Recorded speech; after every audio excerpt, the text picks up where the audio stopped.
everybody, Dave from Eerie Arachnids. We got a mixed bag of stuff. Couple updates.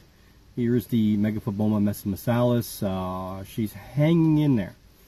You can see her right leg. I can never tell you if this is right or left. Looking at, I think it should be looking at them this way, but if it's actually facing forward, it's this leg right here. Front leg's bent. These two legs back here do not work. I can't remember if those two legs do or not, but if they do, they don't work very well. She has moved around. She's gone from in here to in there to out here. Gave her a lower, larger water dish that actually holds water now. The green lid I had in there apparently wouldn't keep water. I gave her a pre-killed cricket there. I don't know if she's ready to eat. It doesn't appear that she is. I don't know if she will eat. I don't know what internal stuff happened during the molt, if any. So we're just going to kind of cross our fingers and do what we can for her, and hopefully we'll get her through this and get her into another molt. Hopefully she'll be able to molt and be normal. Generally, when they have molts like this, it's tough for them to molt again because their legs are, the exoskeleton's messed up. I have not had one like this get to another point that it could molt, so I don't know.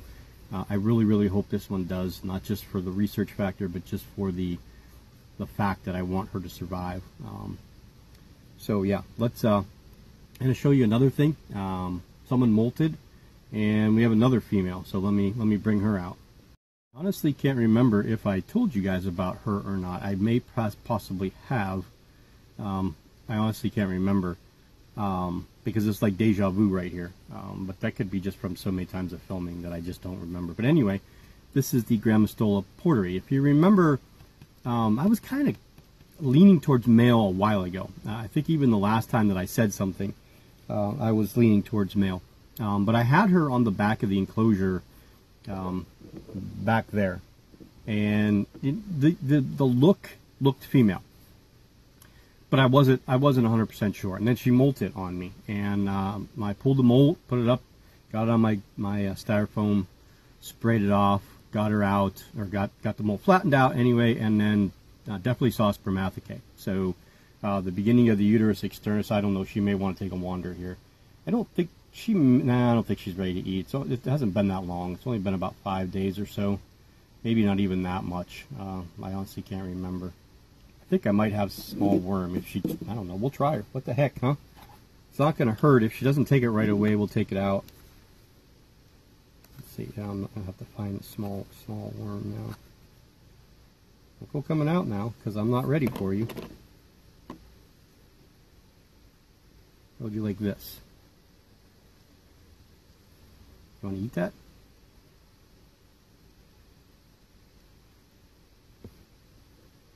I guess you do. So now, again, quote unquote porteri. We're just going to keep calling her porteri. And I named her Ingrid a long time ago so I could, kind of push the thought of being a female into her head. But now I have a Grammostola species north female.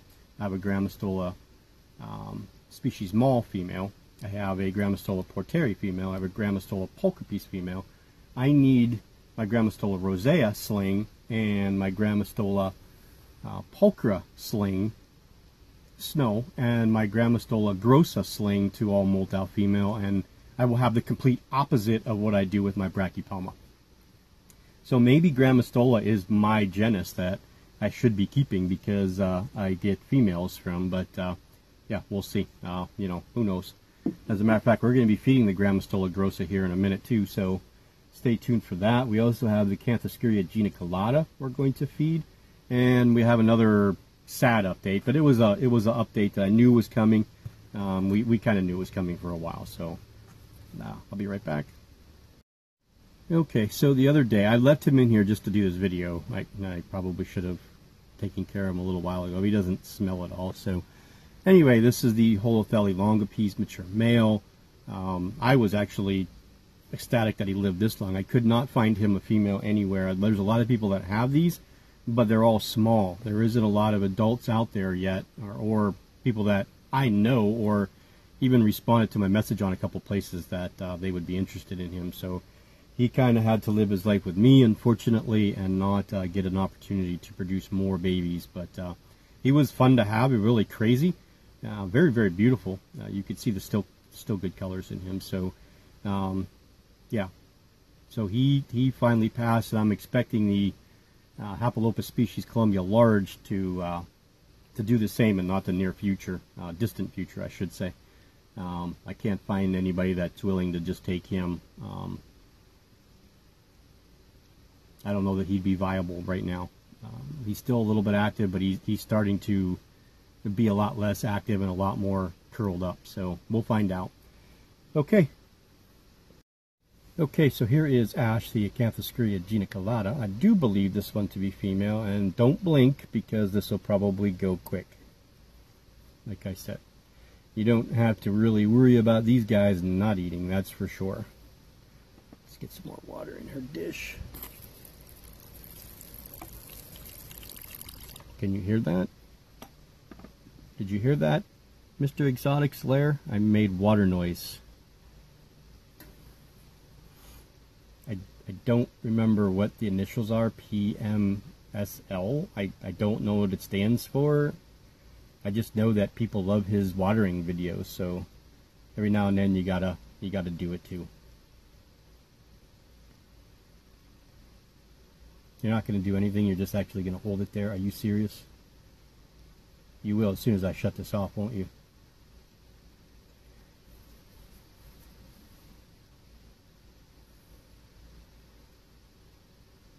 She was tiny when I got her. Tiny, tiny, tiny. Under ½ inch. Took, about a year to get her colors, slight colors. And then this last year to get from like 1.25 inches to where she's at right now.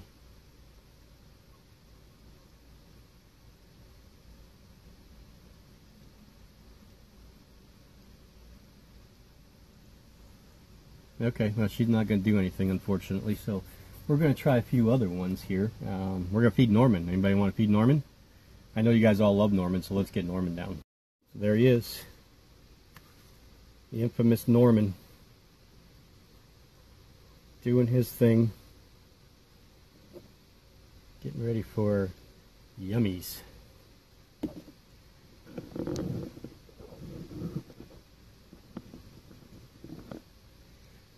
He is juicy black. Oh, bye, Norman.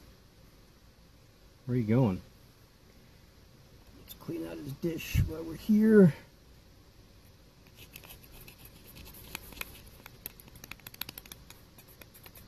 This will be, again, emptied with water, or emptied of water, and filled back up with dirt again, probably by morning.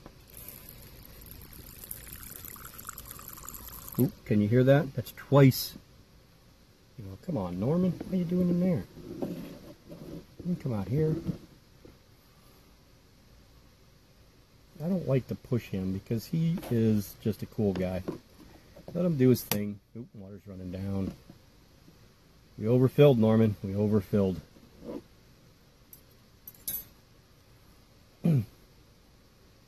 Well, I fed a few other things so far.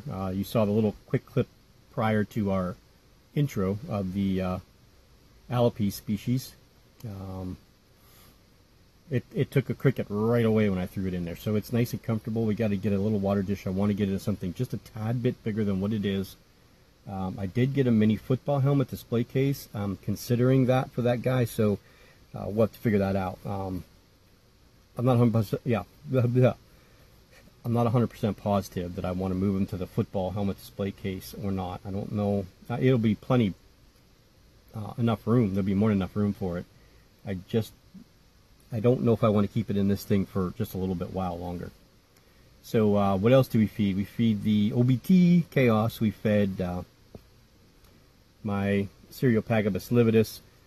You can go to the Eerie Arachnids Facebook page and you'll see a attempted picture of her. I thought I got her before she took off, but You'll understand when you see the picture. And we also fed Heather the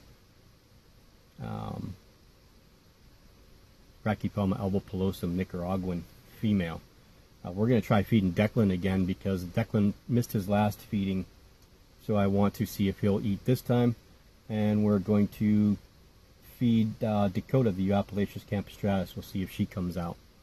I'm also going to redo the Ephebopus rufescens enclosure because I did find out that they will live arboreally. So we're going to set it up with deep substrate. What I'd love to do for that one, just because it's one of my favorite tarantulas, is actually put it in a bugarium, and put some deep dirt in there and give it a tree to climb, and an area in the backside that it can burrow around. We'll put a background in there for it and make it look nice. And I don't know, we'll probably try to feed that guy. You know what? We'll probably try to feed that one next. Actually, we'll see if it'll come out. I'm sure it will. And then we'll talk about the, I don't know if this is actually a new change. It's different, let's put it that way. It's something that hasn't been around. I didn't read exactly where this came about, but it has come about. If you guys follow Bird Spider CH, he may have talked about it, but he did do the paper, and it was accepted and published for the Tapenicenius, I'm pretty sure that's how it's set, right? Tapenicenius or Tapenicenius genus, where a lot of those like species Caribbean diamond has actually been now described, so it's not a species anymore. And then the only one I can remember off the top of my head is Tapenicenius gigas has been moved out of the Tapenicenius genus into a new genus, the Pseudoclamaris. But I'm sure that if you go to Bird Spider CH, he talks about that because he did the paper for it and did the research for it. I'm not sure if he did it by himself or with his friend, I'm pretty sure. So congratulations to him. That's a huge deal just to get published in anything, but to actually, do a genus revision is pretty cool. So congratulations to him. But yeah, so I'll discuss the subfamily, the new subfamily, and I know I briefly talked about this prior in a different video, so hopefully we can tie it all together here with that one. We'll probably end with that one and then feed these other tarantulas in another video. Okay, so we have to kind of be extra careful with this guy because this one has tried to escape before and almost did it. So this is the Ephebopus rufescens, the burgundy skeleton. That's it, right? Burgundy skeleton. There it is. I'm hoping, boy am I hoping for a female with this. Now, the last enclosure was in, it dug a burrow. This time it didn't. It's just webbed underneath that leaf. So it kind of has, like, it's all webbed up over here, and it's webbed up around here, and webbed up in the backside. And that's where it's living. So it's living on top of the ground instead of in the ground now. So that's why I'm like, okay, well, I did a little bit of reading on them, and I did not know, okay, I don't know everything, people, so I did not know that they can be kept arboreally. Now, I knew that they were considered part of the subfamily Avicularinae. So you kind of say, okay, well, if they're in that genus, then they have to be somewhat arboreally, right? They have to be somewhat, there has to be a reason that they're in that genus, or not in that genus, but in that subfamily. Now, the Murinus is basically a digger. The Udaman is a digger. The Cyanognathus is a digger. But they all have that arboreal double scopulae on the front of their legs. If you look at an arboreal tarantula, you'll see like two rounded parts on the front of their legs. I honestly do not know what those are for, but we're going to find out now because we're talking about it. But I do believe it helps them climb and stick to things a little bit easier. So with that new revision, I believe that a new subfamily was created, and the subfamily is now Psalmopoeinae, or Psalmopoeinae. And it consists of 4 genus. The Ephebopus genus, the Tapenicenius genus, the Pseudoclamaris genus, and of course the Psalmopoeinae genus. So if you guys remember before, I had talked a little bit about subfamilies, and I was discussing, how Psalmopoeinae are kind of, Psalmopoeinae and Tapenicenius were out in like nowhere land. They didn't really believe they were part of the Avicularinae subfamily, but they were kind of floating there.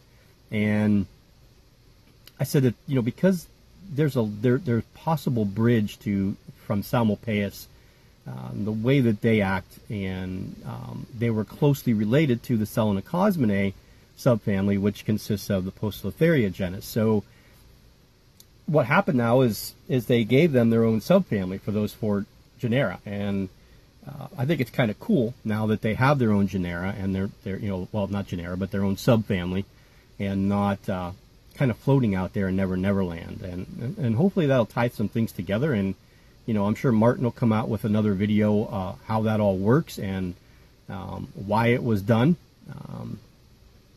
I know he did a little video before about families and orders and genus and genera and species. So maybe he'll do another one consisting of this part right here, which I think is going to be pretty cool.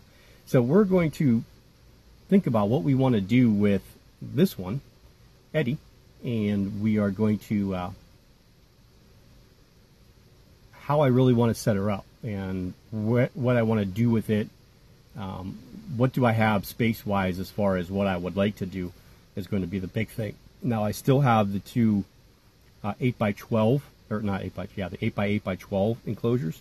So this could be something that I possibly consider putting this one in with, you know, sloped, steep substrate in the backside with a burrow, a nice piece of cork bark or tree back there that it can climb on and web around, a nice background in the back.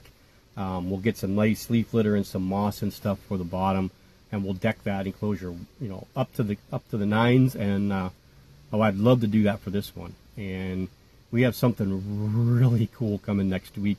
I can't wait till you guys get an opportunity to see what's coming. A few people know, so I trust that they won't say anything. I can almost guarantee you they won't say anything. But yeah, so we have something really, really cool coming next, I believe, Wednesday. And it's going to be cool because I'm having a rough week. It's been a really, really rough week for us in the tarantula community. There's been a lot of heated topics that we're trying to steer away from right now and concentrate on some other stuff. And I see that we need to put a water dish in with this one. I can't believe I didn't do that. So, you know, we're trying to push away from all that stuff and do some positive things and get some people through some things. So, what are you doing up there? If you guys are interested, we're going to start doing some contests on Thursdays at the tarantula community, and the prizes can vary, the contests can vary. Trying to get more people involved in doing some things and some activities, so we're looking for people that might want to donate to that cause. It's going to be fun. We're going to try and do stuff like tarantula bingo and treasure hunt. You know, like maybe you have to go to different places and find some different information, and the first person that gets that stuff back, you know, within the hour would win. You know, things like that. So we'll make sure that we announce it early in the week so people are prepared for it on Thursday. And yeah, and we're 50 people away from hitting that 4K subscriber or 4K member mark, which is really, really cool.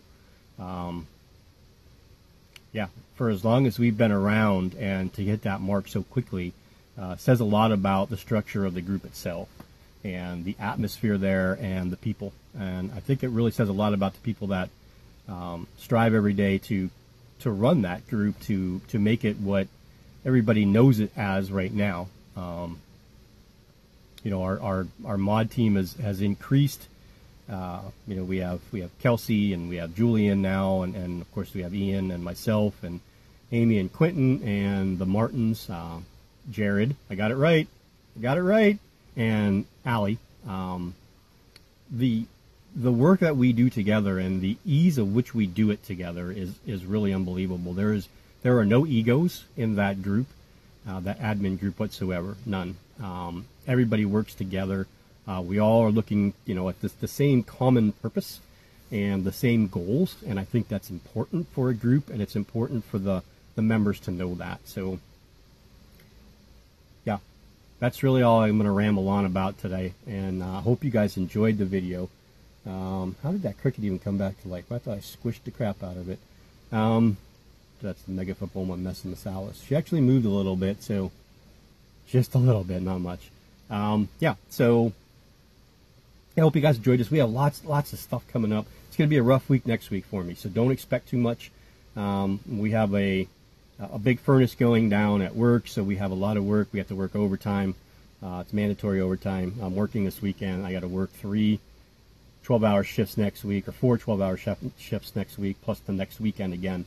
And then the following week, it'll be like 19 straight days I'll have to work, and you tend to get a little grumpy after all that. So we'll do another Tuesday update maybe, because I do work 12 hours and I have to go in early, and I hate going in early because that's 2:30 in the morning and I got to get up and go to work at 2:30 in the morning. Doesn't that suck?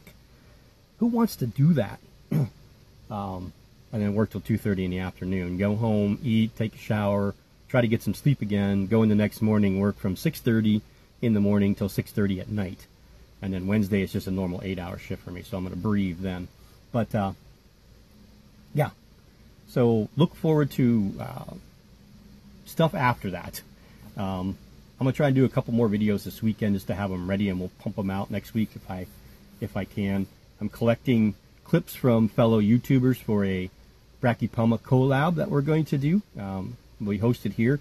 I just have to do a little bit of research on how to get certain things into certain things. I have a couple people that sent me videos in Dropbox that are MP4 attachments, I guess. I'm not really quite sure. I'm not computer literate, so don't beat me up about it. But everything else that I have all seems to be PDF, and those are MP4. So I have to figure out how to convert them. If I can do it on the phone, or if I get an app on the phone. I really don't want to, because I have so much stuff on my phone. I'm running out of room, and just doing a half-hour video clogs up all my space. So yeah, and here I am continually talking. So yeah, we'll see everybody later. Again, I'm not going to put the link for the Patreon down there today, because I just want to get this up and done. But if you're interested, you could look me up on Patreon at Eerie Arachnids. I'll be there. And happy keeping.